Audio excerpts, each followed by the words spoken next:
My very popular True Cost of Ownership series continues. This is where I take a closer look at a vehicle's depreciation over a 5 to 10 year period, resale value, financing and insurance costs on a car, maintenance and repair costs, as well as fuel over a 5-year period. By the way, if you have a vehicle that you want me to do a video on, please leave it in the comment section below and I'll add it to my growing list of videos. All right, let's begin. The Honda Odyssey is a minivan that is strong on core competencies. The roomy and flexible interior has seating for 8 in all but the base trim, and the Odyssey is an adept cargo hauler as well. Soft and easy characterizes the Odyssey driving experience, and the traditional V6 engine is smooth and punchy. The Odyssey does lag in innovation, however, and the minivan segment has seen a lot of that lately. The Honda's fuel economy doesn't match the latest hybrid minivans, and all-wheel drive is not on the menu. When breaking down the true cost of ownership numbers, here's how it goes. An Odyssey will depreciate 50% after 5 years and have a 5-year resale value of just over $19,000. Now, the Odyssey is well built, but it doesn't hold its value like some of the other Honda models. Overall, it ranks in the middle of the pack with respect to depreciation in the short term, but its value continues to fall throughout its useful life. Odysseys are generally used by families with lots of kids and plenty of animals, so by the time it hits 6 or 7 years, it has seen a lot of wear and tear. So buy it because you like it and or need it and plan to drive it until it stops. This chart here shows the expected depreciation on an Odyssey for the next 10 years. Now, these results are for vehicles in good condition, averaging 12,000 miles per year, also assuming a selling price of just over $38,000 when new. So you're committed to buying one. How about new versus used? If you buy a used 2-year-old Odyssey, you could save almost $10,500 compared to buying new and still have a relatively new model on your hands. If you plan to keep it for 3 years, your total cost of depreciation about $9,000. Insurance-wise, you can't avoid it, about $1,500 per year, which adds up to $7,400 and change after 5 years of ownership. Unlike depreciation, this expense can be lowered by shopping around for lower insurance premiums. This chart here shows the best model years to buy a Honda Odyssey. The top pick for best model year value is a 2020. You would only pay on average 79% of the price as new, with 92% of the vehicle's useful life remaining. The 2019 and 2018 model years are also attractive and provide a relatively good value by the numbers that are based on multiple factors, including its price as new, current price, maintenance cost, and remaining years of overall predictable expenses. Speaking of maintenance and repair costs, an Odyssey will set you back around $2,000 after 5 years. Expenses include the standard maintenance, normal wear and tear items, and expected repairs, excluding any free warranty work that's performed. Financing now, it'll cost around $4,500 after 5 years, assuming you went with a 72-month loan with an APR of 4.75% and a 20% down payment. Since you'll be driving an Odyssey around quite a bit, it gets on average 22 miles per gallon, which costs $8,100 in fuel after 5 years or $1,600 a year. These estimates are based on recently collected national averages for fuel prices, assuming that you drive 12,000 miles per year, 55% in the city, and 45% on the highway. The Odyssey is well-rounded when it comes to cargo space, standard safety features, and having a smooth ride.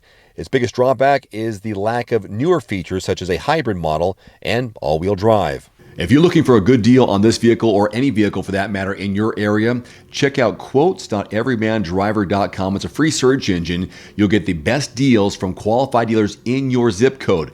That's quotes.everymandriver.com. Here is your ever-shrinking list of manual transmissions available in America for 2022. It gets smaller every year. These are trucks, cars, and crossovers. Let's begin. BMW M3 and M4, Cadillac CT4 and 5V Blackwing, the Camaro and Spark are on there, the Challenger, Ford Mustang, as well as the Bronco. Got a couple of Civics on here, an SI and hatchback, the Veloster N, Elantra N from Hyundai. The Gladiator has a stick, so does the Wrangler, of course. The Kia Forte GT manual, Mini Cooper hardtop and convertible, the Mitsubishi Mirage, as if you'd buy one. There's also the Mirage G4, again, if you're desperate. Nissan Z, Versa, the Porsche 718, 911, a couple of Subarus on here, love that. BRZ, Crosstrek, Impreza, WRX, a couple of Toyotas as well, the Corolla and hatchback, and Tacoma. So Corolla and Corolla hatchback and Tacoma. And then Volkswagen offers the Golf GTI, and the Jetta. That is your list, the only list in America where you'll find vehicles available with a manual transmission. So hang on to it if you have one, because you won't find many more as each year the list gets smaller and smaller. So these are the top 5 most expensive car parts and problems to repair on your vehicle. Number 5, suspension problems. Your suspension system includes your tires, springs, and shock absorbers.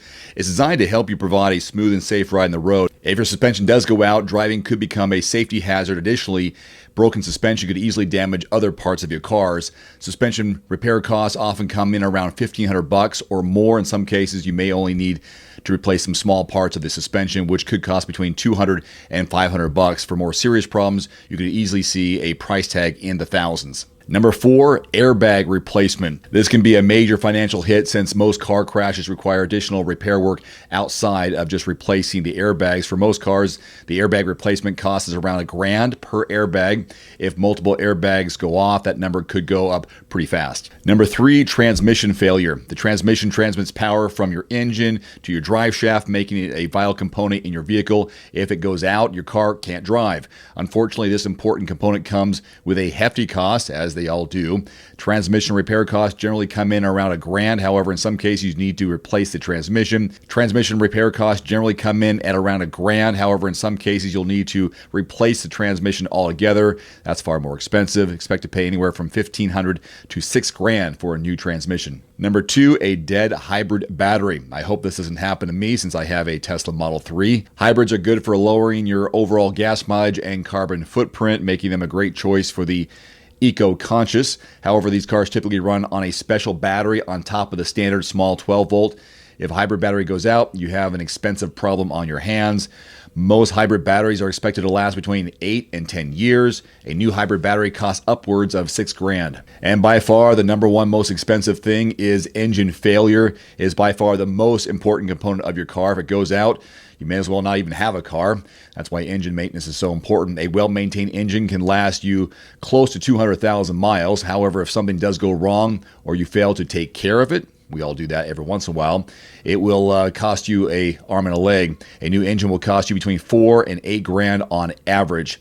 This kind of cost may force you to decide whether you're still interested in keeping that car or whether it's time to junk it altogether. As a good follow-up here, when is a good time to sell your damaged vehicle if it gets to that point? Well, a good rule of thumb on when to sell, if the cost of repairing your car is 50% or more of your car's value, it might be time to put it on the market. Of course, you have to factor in other considerations as well, including how long will it take to repair your vehicle, how long can I go without a vehicle, and will I have to pay for a rental while I wait. If you happen to be in the market for a new vehicle, car or truck or SUV, and you want to get the best deals and quotes in your zip code, check out quotes.everymandriver.com. It's a free shopping tool. You type in the make, model, and your zip code, and qualified dealers will pop up on the right side of your screen. Just choose which ones you want to work with, and then you are on your way to getting a great quote in your area. If you don't find what you're looking for, or if dealers don't pop up, just expand your zip code. It's a free service at quotes.everymandriver.com. Odds are your vehicle has a 1% chance of reaching 200,000 miles. Is that disturbing? Does that bother you? If you can get that many miles out of your car, that's a pretty good investment, don't you think? Here are the longest lasting cars to reach 200,000 miles.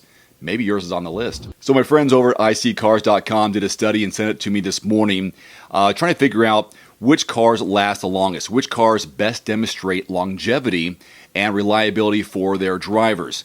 So they analyzed more than or nearly 12 million cars to determine which vehicles are most likely to reach that 200,000 mile mark and beyond. Here are the key findings they discovered. Truck-based SUVs represent the majority of this list that you see here.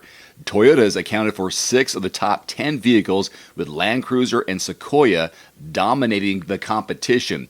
6th ranked Avalon is the only sedan to make the list. 8th ranked Highlander Hybrid is the only crossover on this list. In addition to the overall longest lasting list, they have a comprehensive study that also examined longest lasting pickup trucks, analysis by brand, and much more. Once you have a chance to review this, you can see the link below and see if some of these vehicles are something you want to look into in the near future. I guess I'm not surprised to see Land Cruiser and Sequoia and even the Suburban and maybe even the Expedition at the top of the list. Really happy to see the 4Runner because I used to own a 4Runner. The reason why I think these vehicles are on the list is because they're large family haulers, and people who make that kind of investment and have a lot of people to carry around want to keep those vehicles as long as possible. My question to you is, how many miles do you have on your vehicle, and what vehicle do you drive that has that many miles? Is it on this list? Should it be on this list? Leave it in the comment section below and do some bragging about how many miles you put on your car. If you have a Land Cruiser, I'm not surprised, but if you have a Toyota Prius, I'm a little bit surprised in a way. Anyhow, that's it for today. You can find a link to this full study in the description below from iSeeCars.com. See you next time. Adios. Thanks for watching. Please click subscribe and give us a thumbs up. See you next time.